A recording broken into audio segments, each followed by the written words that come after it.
Hey everyone. Uh, the rainbow. If you see the rainbow nowadays, you likely will associate that image with the homosexual community, no matter where you see it. This comedian named Owen Benjamin, I've been listening to him lately. I think he's a funny guy, rather vulgar in some of his language, but pretty funny guy, spot on a lot of points, in my opinion. He said we should take back the rainbow, and he has a whole little series where it's time to, and he has his followers film things and send to him. And one lady was wearing a beanie or a toboggan, so I sometimes like to call them growing up, but a beanie that had rainbow stripes on it. And her video was, now, because of homosexuals and their use of the rainbow, if I can't wear this hat without people thinking I'm a lesbian, it's time to take back the rainbow. Uh, Another guy said, my name is Roy G. Bivens, and because of the homosexual community, every time I say my name, people think I'm gay. It's time to take back the rainbow. All right, so it was interesting. Benjamin did say that, or Benjamin Owen did say on when he first, I heard him lay this idea out. He said maybe it shouldn't be take back because that's so aggressive nowadays, right? You can't take it away from someone. That's aggressive. Just maybe get it back, something like that. Maybe just repossess it. I made a video recently talking about earning it back. So, show that we are loving, we are compassionate, we do care. We just want to use the rainbow again without it having to mean we're gay by displaying it. So this is an interesting thing, right? This happens throughout history. This thing of cultural appropriation.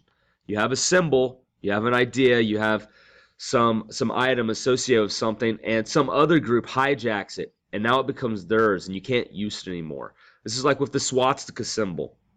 Swastika symbol has been used by Hindus, by Jains, by Buddhists for thousands of years, and still are. I was first shocked when I was in a Buddhist temple in Nanjing, and I see a Buddhist statue of Siddhartha Gautama, and he has a swastika on his chest. I'm like, what? The Buddhists got the swastika? What's that about? So I had to look it up. It's been around their religion as a symbol for a very long time. Has various associations depending on what the religion or culture is. And Adolf Hitler literally stole the swastika. So where now people go to these countries, these Asian countries where they use the swastika within their religious practice, and they think Nazis.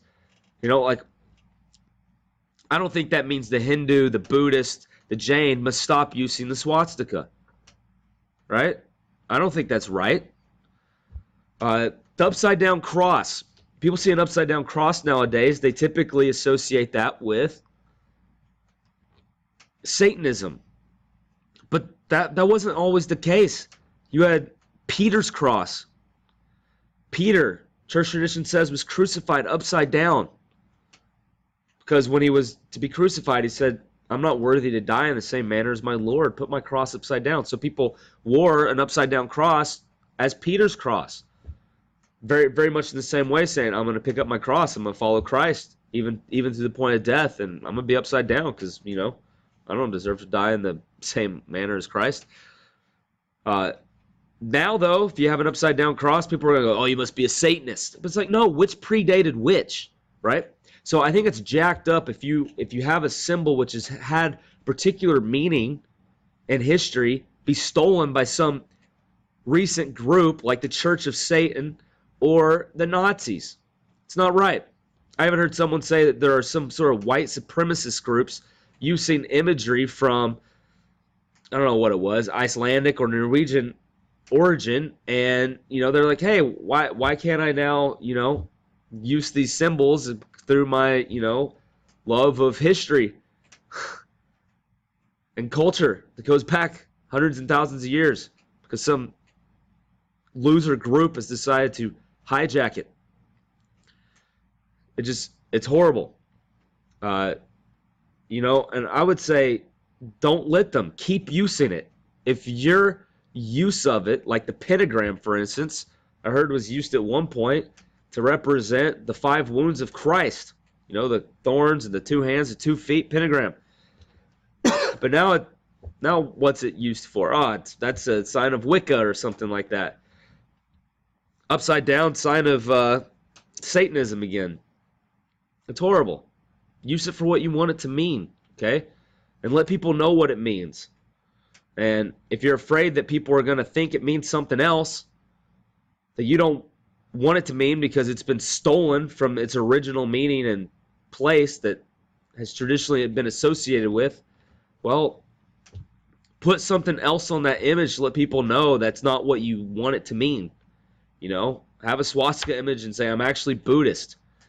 Use the rainbow. Don't shy away from it just because it's been hijacked to represent the LGBTQ A plus P community. All right?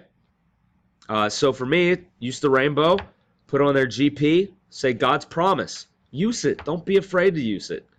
If more people began to use it and apply a different meaning to it, well, then you just repossessed it. You just brought the original meaning back to it.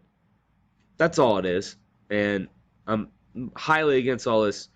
You can't do that. You can't use this. That's cultural appropriation, etc., etc.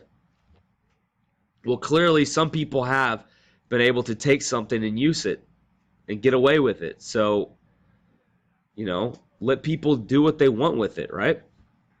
Apply the symbols they want. That's what postmodernism was supposed to be about. These are just symbols. Apply your own meaning to it. Be vocal about it. Use it. Apply it. Don't shy away from the rainbow. It's a beautiful symbol, and God attached a particular promise to it. So let's proclaim that promise and point people to Scripture concerning that promise.